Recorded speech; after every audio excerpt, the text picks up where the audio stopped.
창세기 35장 16절에서 29절. 그들이 베델에서 길을 떠나 에브랏에 이르기까지 얼마간 거리를 둔 곳에서 라헬이 해산하게 되어 심히 고생하여 그가 난산할 즈음에 산파가 그에게 이르되 두려워하지 말라, 지금 내가 또 등남하느니라 하매, 그가 죽게 되어 그의 혼이 떠나려 할 때에 아들의 이름을 베논이라 불렀으나 그의 아버지는 그를 베냐민이라 불렀더라. 라헬이 죽음에 에브랏 곧 베들레헴 길에 장사되었고, 야곱이 라헬의 묘에 비를 세웠더니 지금까지 라헬의 묘비라 일컫더라. 이스라엘이 다시 길을 떠나 에델 망대를 지나 장막을 쳤더라. 이스라엘이 그 땅에 거주할 때에 르우벤이 가서 그 아버지의 첩 빌하와 동침하매 이스라엘이 이를 들었더라. 야곱의 아들은 12이라. 레아의 아들들은 야곱의 장자 르우벤과 그 다음 시므온과 레이와 유다와 이사갈과 스불론이요. 라헬의 아들들은 요셉과 베냐민이며, 라헬의 여종 비라의 아들들은 단과 납달리요. 레아의 여종 실바의 아들들은 갓과 아셀이니, 이들은 야곱의 아들들이요 바단 아람에서 그에게 낳은 자더라. 야곱이 기럇 아르바의 마므레로 가서 그의 아버지 이삭에게 이르렀으니, 기럇 아르바는 곧 아브라함과 이삭이 거류하던 헤브론이더라. 이삭의 나이가 180세라. 이삭이 나이가 많고 늙어 기운이 다함에 죽어 자기 열조에게로 돌아가니 그의 아들 에서와 야곱이 그를 장사하였더라.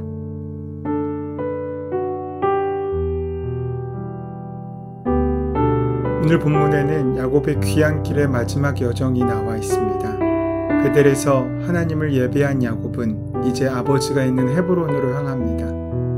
야곱이 받은 사명은 자신만의 것이 아니라 아버지와 할아버지의 것이기도 했기에 할아버지가 거점을 마련해둔 헤브론으로 돌아가는 것은 당연한 일입니다. 이렇게 야곱이 베델로의 여정을 끝냄으로써 사실상 야곱이 중심이었던 신앙의 여정은 끝이 납니다. 이후에 있었던 야곱은 아버지 이삭이 죽은 후에도 27년간이나 더 살지만 조용한 삶이라고 표현할 수 있습니다. 하지만 여전히 야곱의 삶은 고통으로 점철되어 있습니다. 야곱에게 있어 슬픈 사건이 연속되고 있습니다. 첫 번째, 야곱이 가장 사랑하는 라헬이 죽었습니다.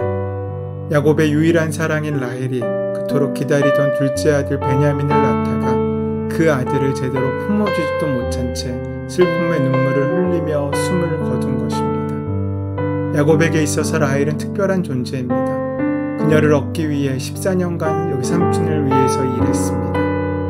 그것을 위해서라면 7년을 수일처럼 일할 수도 있었던 야곱이었습니다. 사실 그에 대한 사랑은 편애가 지나쳐 집착에까지 이르렀습니다. 그런데 그 여인이 죽은 것입니다. 라헬의 죽음은 야곱에게 큰 슬픔이었습니다.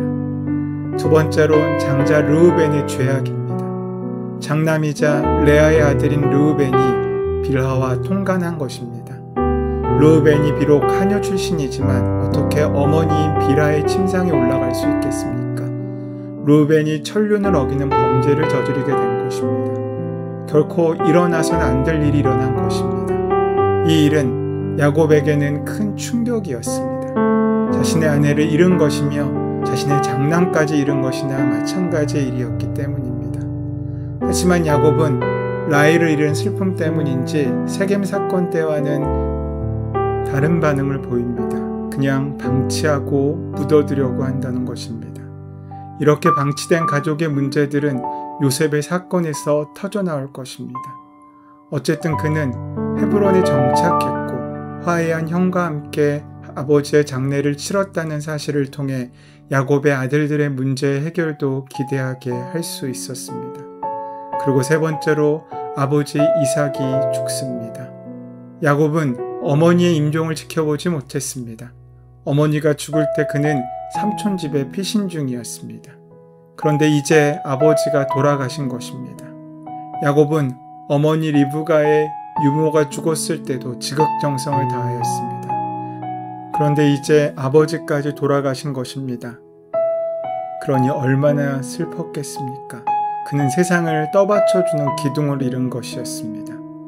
하지만 야곱의 이어지는 슬픔 가운데도 다행스러운 사건이 있었습니다. 아브라함의 장례를 이스마엘과 이삭이 함께 했던 것처럼 이삭의 죽음 앞에 에서와 야곱이 함께 장례를 치루었다는 것입니다. 하지만 그가 그저 묻어둔 사건들은 큰 불행의 씨앗이 됩니다. 그것은 오늘 본문이 아니라 이후에 있을 사건입니다. 요셉이 애굽으로 팔려가는 일이 야곱의 편애를 통해 시작되고 잉태되고 있는 것입니다. 신앙에 있어서 많은 것을 이루었지만 그 야곱은 가장 소중한 것들을 잃은 것입니다. 야곱은 후에 이스라엘 민족이 되는 12아들도 낳았습니다. 차곡차곡 이루어가고 있었지만 또한 잃어가고 있는 것이었습니다. 그런데 여기서 기억해야 할 것이 있습니다. 그 잃은 것이 야곱의 잘못하여 생긴 것이기보다는 이 땅의 구조적인 것이라는 것입니다. 외부에서 온 슬픔들입니다. 라헬과 이삭이 죽은 것은 어쩔 수 없는 것입니다. 이 땅을 살면서 사람들은 수없이 많은 죽음과 이별을 경험합니다. 그것이 이 땅에서의 삶의 가장 기본적인 것입니다. 아들 르우벤의 죄악을 저지른 것도 그렇습니다. 잘 가르친다고 하여도 자식은 또한 자식의 훈련의 몫이 있습니다.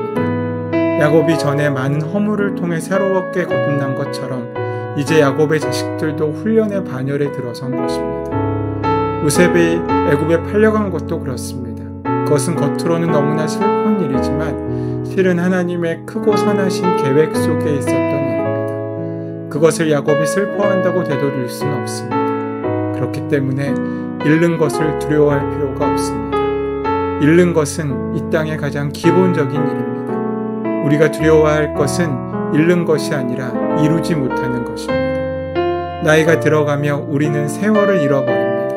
그런데 나이가 들어가면서 신앙이 자라지 않고 있다면 그것이 문제입니다. 잃는 것을 두려워하고 그 일에 집중할 때 우리가 이루어가야 할 것이 무엇인지를 기억하고 그것을 붙잡는 것이 지혜로운 선택입니다.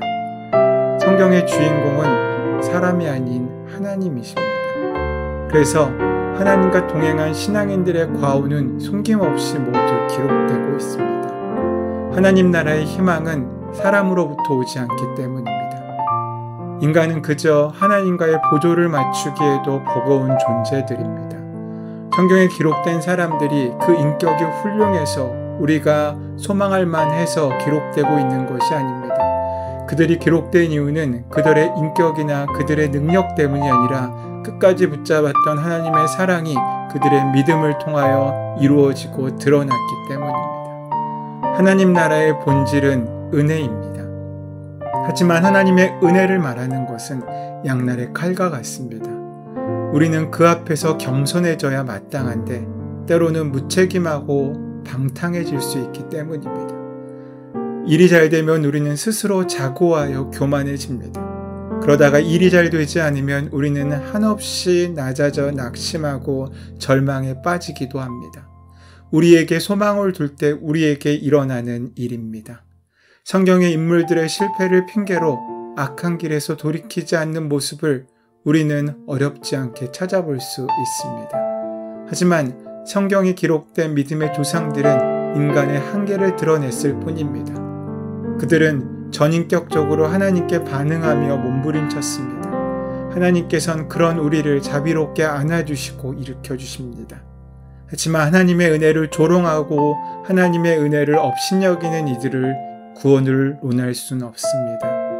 이 세상의 슬픈 일 중엔 우리가 참으로 슬퍼하고 회개해야 할 것이 있습니다. 그러나 그때 슬퍼하고 끝내야 하는 것도 있습니다. 이 땅을 살면서 우리는 때로 기차가 지나가야 하는 정거장처럼 거쳐가야 하는 슬픔들도 있습니다.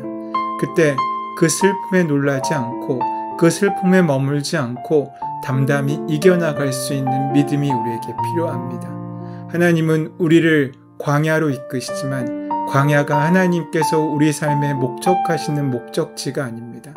하나님의 목적지는 광야를 지나 광야 건너에 있습니다. 베델로 올라온 야곱에게도 큰 아픔들이 있었습니다. 변하지 않는 진정한 기쁨은 오직 천국에서만 누릴 수 있습니다. 천국에서 나를 결산하실 하나님께서 나에게 요구하실 그것을 오늘 우리가 결단하고 오늘 얻고 오늘 누리는 복된 삶이 되기를 소원합니다. 은혜로우신 구원자 하나님 아버지, 우리의 모든 삶이 주님의 발자취를 따라가는 그리스도의 모습을 닮아가는 우리가 될 수 있도록 인도하시고 동행하시고 함께하여 주시옵소서. 우리 주 예수 그리스도의 이름으로 기도드립니다. 아멘.